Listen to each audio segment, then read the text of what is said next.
اس نے ان سے کہا کہ میں تجھ سے ہرگز دستبردار نہ ہوں گا اور میں تجھے کبھی نہیں چھوڑوں گا۔ خداوند یسوع مسیح نے یوحنا کی انجیل اس کے 16ویں باب کی 33ویں آیت میں کہا کہ تم دنیا میں مصیبت اٹھاتے ہو لیکن خاطر جمع رکھو، میں دنیا پر غالب آیا ہوں۔ خدا یسوع مسیح نے متی کی انجیل اس کے 16ویں باب کی 18ویں آیت میں کہا کہ میں اس پتھر پر کلیسیا بناؤں گا اور عالم روا کے دروازے اس پر غالب نہیں ہوں گے۔ جہاں خداوند یسوع مسیح نے کلیسیا سے یہ وعدہ کیا کہ وہ ہمیشہ ان کے ساتھ رہے گا، وہاں خدا کا پاک کلام بیان کرتا ہے کہ جب کلیسیا میں اس کے رویے میں گناہ اور بدی پائی گئی تو خدا نے سب کے سامنے کلیسیا کی عدالت بھی کی، جس کی ایک بڑی مثال ایمان کی کتاب اس کے 5ویں باب میں صفنیہ اور صفورہ کی۔ جب انہوں نے خدا کے نام سے خدا کے کلیسیا میں گناہ کیا تو خدا نے ان کی عدالت کی اور اسی وقت انہیں سزا بھی دی۔ تو خدا نہ صرف کلیسیا کے ساتھ ہے، اس سے محبت رکھتا ہے، بلکہ وہ اس کے غلط کاموں پر اس کی عدالت بھی کرتا ہے۔ آج جو حوالہ آپ کے سامنے تلاوت کیا گیا اس میں ہم سیکھیں گے کہ خداوند کیسے کلیسیاؤں میں کام کرتا ہے۔ خدا کے پاک کلام کے مطابق جب سے کلیسیا کا قیام ہوا، کلیسیاؤں میں مصیبتیں، پریشانیاں، مصائب ہمیشہ سے رہے، اور نہ صرف کلیسیا میں بلکہ جو خدمت کا کام کرتے وہ بھی ہمیشہ سے مصائب کا شکار ہے۔ اگر ہم یوحنا کی بات کریں جو رسول ہے اور آخری وقت میں اکیلا زندہ رسول تھا اور خدا نے اس سے آخری عمر میں مکاشفہ بخشا تاکہ اس کی حوصلہ افزائی کر سکے۔ خدا کا بندہ یوحنا جو ہے وہ اپنی عمر کے آخری ایام میں تھا، بزرگی کے ایام میں تھا۔ اس نے جو دیکھا وہ اس کی برداشت سے باہر تھا۔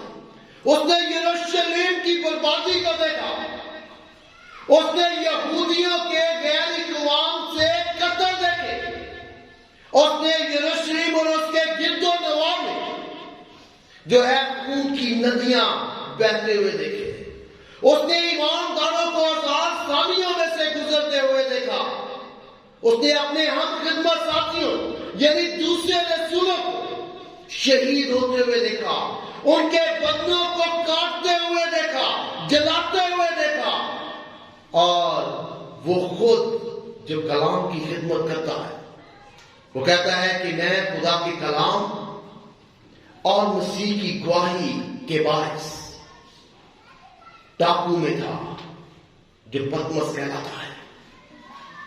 یہ ٹاپو ہے پہاڑی کی چوٹی جو 5 میل چوڑی تھی اور 10 میل اونچی تھی، آج بھی ترکی میں موجود ہے، جہاں اسے قید کیا گیا تھا کلام سنانے کی وجہ سے اور مسیح کی گواہی دینے کی وجہ سے۔ اور وہاں تاریخ دان بیان کرتے ہیں کہ اس کے بدن میں صرف ایک کپڑا تھا جو صرف اس کی کمر کو ڈھانپتا تھا، باقی اس کے جسم میں کوئی کپڑا نہیں تھا، اس کے پاؤں میں کوئی جوتی نہیں تھی، اس سے بہت کم خوراک میسر ہوتی تھی، اور بزرگی کی حالت میں تکلیف دہ محنت اس سے کروائی جاتی تھی اس قید خانہ میں۔ اور ایک انسان ہوتے ہوئے خدا کا بندہ شاید یہ سوال کرتا کہ کہاں ہے خدا کی بادشاہ جس کی وہ منادی کرتا؟ کہاں ہے وہ بادشاہ؟ کیونکہ وہ اپنی زندگی کے مشکل ترین وقت وہاں پر گزارا تھا۔ خدا کی بادشاہ دنیا، خدا کی کلیسیا میں خداوند کی بادشاہت ہے۔ اور اس وقت کلیسیائیں تھیں آسیا میں، 7 کلیسیا جو خدا کی بادشاہت کو ظاہر کرتی۔ لیکن جب ہم خدا کے کلام کو پڑھتے تو ان کلیسیاؤں میں بھی مسائل تھے، حوصلہ شکنی پائی جاتی تھی۔ اگر افسس کی بات کریں تو افسس کے بارے میں خدا کے پاک کلام میں لکھا ہے کہ انہوں نے پہلی سی محبت چھوڑ دی، اور خدا ان سے کہتا ہے کہ اگر وہ توبہ نہیں کریں گے تو میں خود ان کا چراغ دان اس کی جگہ سے ہٹا دوں گا۔ پرگمن، وہ حرام کاری اس کلیسیا میں پائی جاتی تھی، اور خدا نے کہا تھا کہ اگر وہ توبہ نہیں کریں گے تو میں خود ان سے لڑوں گا۔ جو توقیہ کی کلیسیا ہے وہ غلط تعلیم کے ساتھ سمجھوتا کیے ہوئے تھے۔ سردیس کی کلیسیا کو خدا مردہ کلیسیا کہتا ہے، اور لدوکیا کی کلیسیا نہ کلی طور پر خدا کے احکام پر چلتی تھی اور نہ ہی کلی طور پر دنیا کے ساتھ۔ اور خدا نے کہا کہ تم نہ سر جو ہے نہ کر، اور میں اپنے منہ سے تمہیں پھینک دوں گا۔ 7 کلیسیائیں جو خدا کی بادشاہت کو ظاہر کرتی تھی، ان میں 5 میں مسائل تھے، وہ حوصلہ شکنی تھی۔ اور خدا کا بندہ جو کلیسیاؤں میں منادی کرتا ہے، وہ اپنے ساتھیوں کو تکلیف میں دیکھتا رہا، اور جن میں منادی کرتا ہے ان میں برائی کو دیکھتا ہے، تو وہ دکھ اور پریشانی میں ہوتا ہے۔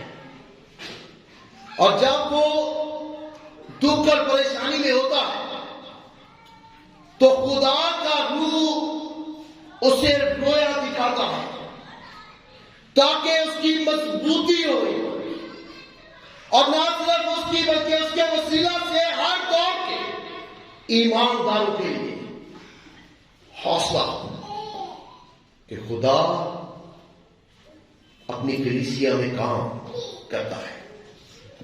تو یہانا کہتا ہے کہ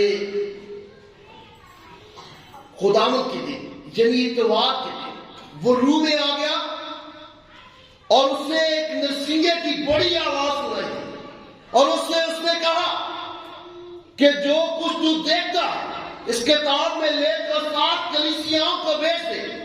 جو کچھ اس نے دیکھا اس نے اس کی 7 کاپیاں بنائی اور 7 کلیسیاؤں میں بھیج دی۔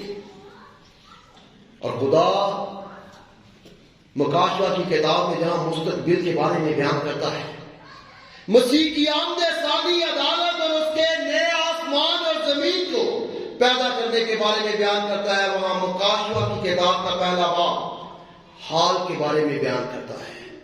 اور خدا مکاشوہ کتاب اس کے پہلے باب میں تلاوت کرتا ہے، یاد میں یوحنا کو حوصلہ دیتا ہے کہ وہ کلیسیا میں کام کرتا ہے۔ کیسے کرتا ہے اسے اس خوبصورتی سے آیات میں بیان کیا گیا ہے۔ وہ سب سے پہلے دیکھتا ہے کہ سونے کے 7 چراغ دان ہیں،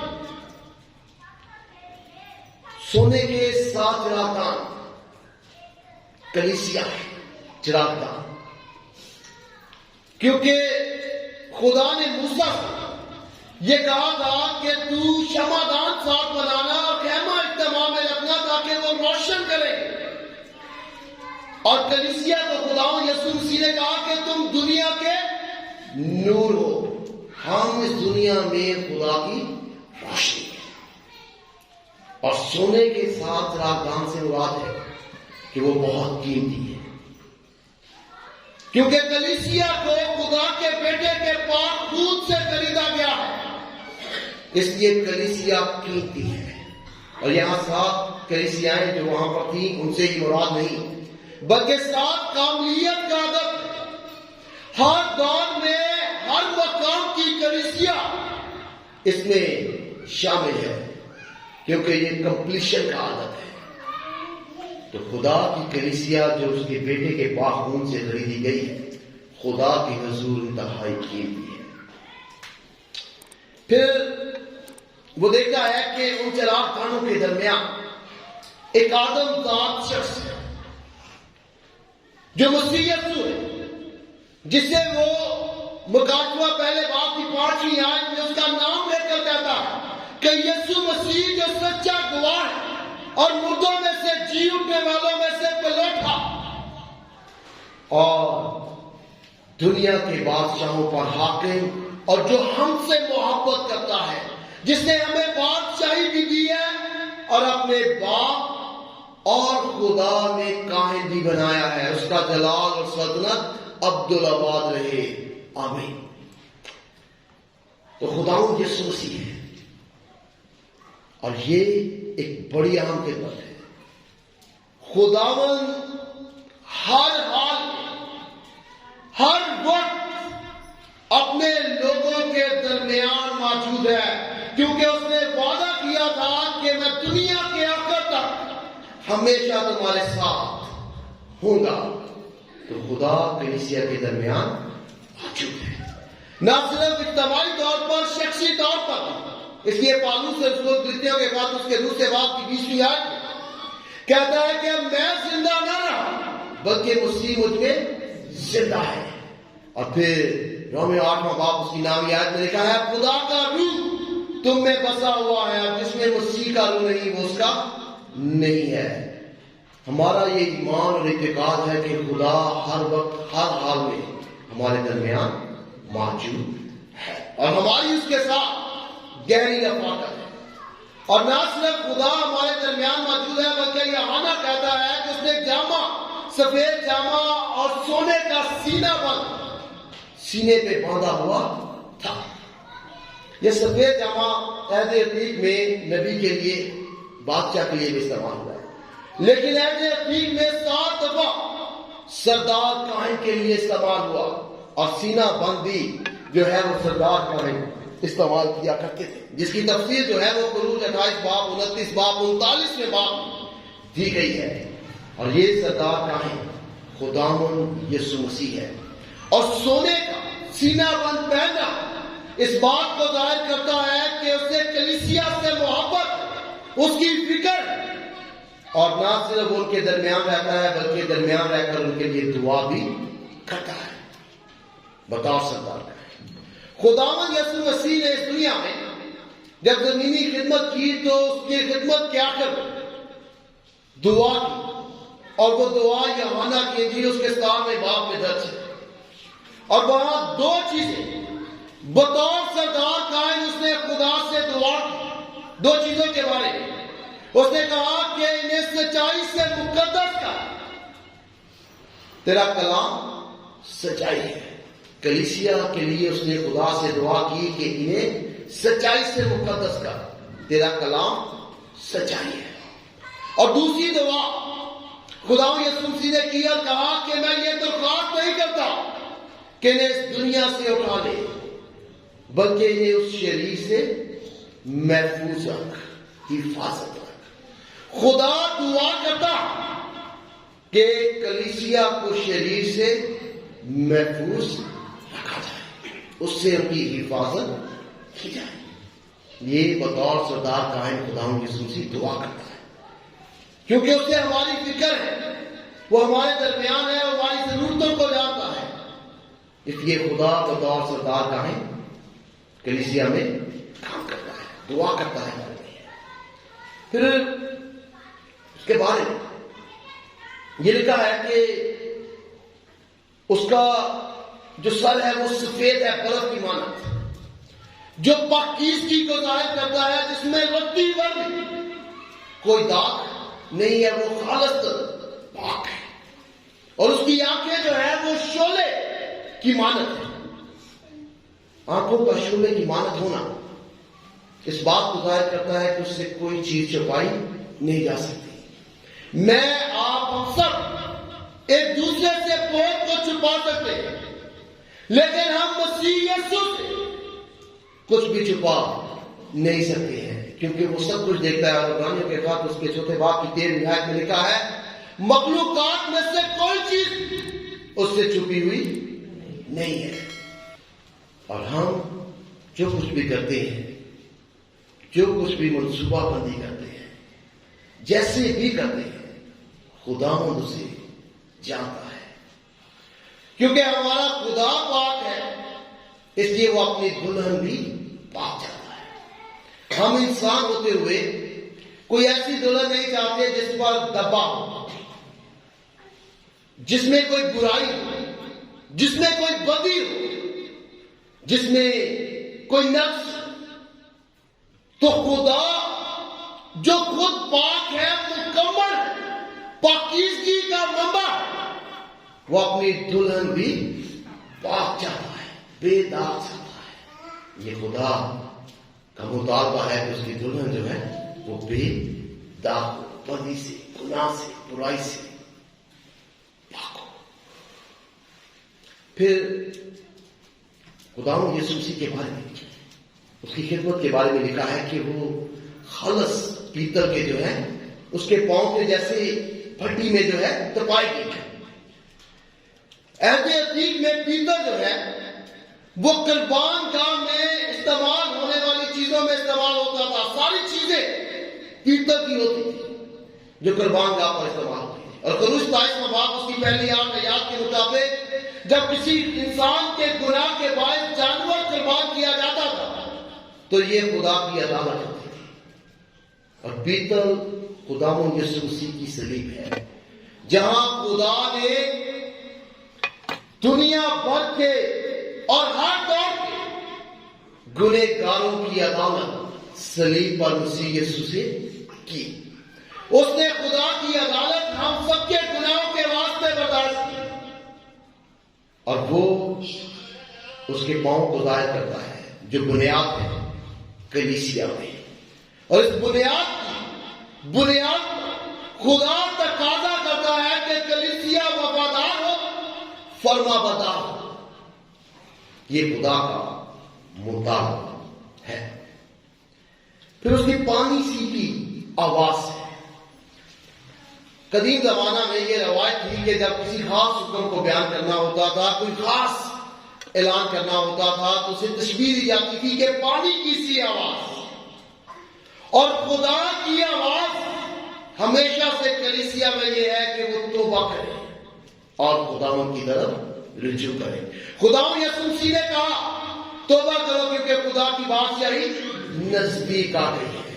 تو یہ خدا کی آواز ہے، کلیسیا کے پاس سننے کے کان ہونے چاہیے تاکہ وہ خداوند کی اس پانی کی سی آواز کو سنے۔ پھر وہاں لکھا ہے کہ اس کے دائنے ہاتھ میں 7 ستارے تھے۔ یہ خدا کے اختیار کو ظاہر کرتا ہوا دائنا ہاتھ، کیونکہ خداوند یسوع مسیح کے بارے میں بھی لکھا ہے کہ وہ باپ کی دائنی طرف جا بیٹھا۔ تو دائنا ہاتھ خدا کے اختیار کو ظاہر کرتا ہے، اور کلیسیا پر اگر کسی کا کلی طور پر اختیار ہے تو وہ خدا کا اختیار ہے۔ اور خدا ان 7 فرشتوں کا بھی یہاں ذکر کرتا ہے۔ 7 کلیسیاں، 7 فرشتے، یعنی کاسر، بزرگ، پاکبان، یہ وہ ہے جنہیں خدا نے اپنا اختیار دے کر کلیسیا میں اپنی خدمت کے لیے مقرر کیا ہے۔ اور کوئی کلیسیا میں خدمت کو سر انجام نہیں دے سکتا جب تک اس کو اختیار خداوند کی طرف سے عطا نہ کیا گیا۔ تو یہ خدا کی طرف سے اختیار ہے، کلیسیا کا بھی، پاسبان کا بھی، اور کلیسیا کے نظام کا بھی اختیار خدا کے پاس ہے۔ تو ہم سب کس کے اختیار میں ہیں؟ خداوند کے اختیار میں، وہ ہمارا مالک ہے۔ پھر لکھا ہے کہ اس کے منہ سے 2 دھاری تیز تلوار نکلتی ہے۔ 2 دھاری تیز تلوار یہ عدالت کو ظاہر کرتی ہے۔ اور جہاں عدالت کو ظاہر کرتی ہے حفاظت کو بھی ظاہر کرتی ہے، کیونکہ یہ دونوں طرف سے کاٹتی ہے۔ یہ جھوٹی تعلیم سے حفاظت کرتی ہے، جھوٹے استادوں سے حفاظت کرتی ہے، نہ صرف کلیسیا کی حفاظت کرتی ہے بلکہ خدا کے مقرر کردہ خادمین کی بھی حفاظت کرتی ہے۔ تو یہ ہمارا خداوند ہے جو ہماری حفاظت اور نگہبانی کرتا ہے، جو گناہ کرتا ہے اس کی عدالت کرتا ہے، اور جو اس کے احکام پر چلتا ہے اسے زندگی بخشتا ہے۔ پھر اس کے چہرے کے بارے میں لکھا ہے جو جلالی ہے، جو آفتاب کی طرح چمکتا ہے۔ تو دنیا میں کون سا جلال ہے؟ کیسے جلال ظاہر ہوتا ہے؟ خدا کا جلال دنیا اس کے لوگوں کے وسیلہ سے ہے، کلیسیا کے وسیلہ سے ہے۔ اس لیے متی کی انجیل اس کے 13 باب کی 43 آیت میں لکھا ہے، راست باز اپنے باپ کی بادشاہی میں آفتاب کی طرح چمکے گا۔ جب ہم خدا کے احکام کی فرما برداری کرتے ہیں، جب ہم اپنے آپ کو بدی سے دور رکھتے ہیں، جب ہم خدا کے احکام پر چلتے ہیں تو خدا کا نام حقیقی طور پر جلال پاتا ہے، کیونکہ لوگ خداؤں کو نہیں بلکہ ہمیں دیکھتے ہیں کہ ہم کس طرح سے زندگی بسر کرتے ہیں۔ تو خداؤں کا جلال کلیسیا کے وسیلے سے ظاہر ہوتا ہے۔ اور یوحنا سارے اختیار کے باوجود کہتا ہے کہ میں مردہ سا اس کے پاؤں میں گر پڑا، اور اس نے اپنا دائنا ہاتھ لگا اور کہا کہ خوف نہ، مت ڈر، میں اول اور آخر تھا، میں مر گیا تھا، دیکھو عبدالآباد زندہ رہوں گا، اور وہ ہمیشہ ہماری مدد کے لیے، حفاظت کے لیے، ہماری ضروریات کو پورا کرنے کے لیے فراہم ہے، بشرط یہ ہے کہ ہم کلی طور پر اس پر ایمان، اعتقاد اور بھروسہ رکھیں۔ اور کلیسیا کی کام یہ سب خداوند کی طرف سے ہے۔ کلی طور پر خدا کلیسیا کی حفاظت بھی کر سکتا ہے، اس کی نگہبانی بھی کر سکتا ہے، اس کے گناہ کی نشاندہی اور عدالت بھی خداوند کے کام میں شامل ہے۔ تو ہمیں چاہیے کہ بطور کلیسیا، بطور ایماندار، ہم خدا کی آواز کو جانیں، اس کے کلام کو جانیں اور اس کے پاک کلام کے مطابق زندگی بسر کریں، تاکہ خدا کے سارے وعدے جو اس نے اپنے پاک کلام میں کیے ہیں ہماری زندگیوں میں پورے ہوں۔ خدا مجھے اور ایسا کرنے کی توفیق دے اور اس پاک کلام کی اس جگہ سے بڑی برکت دے۔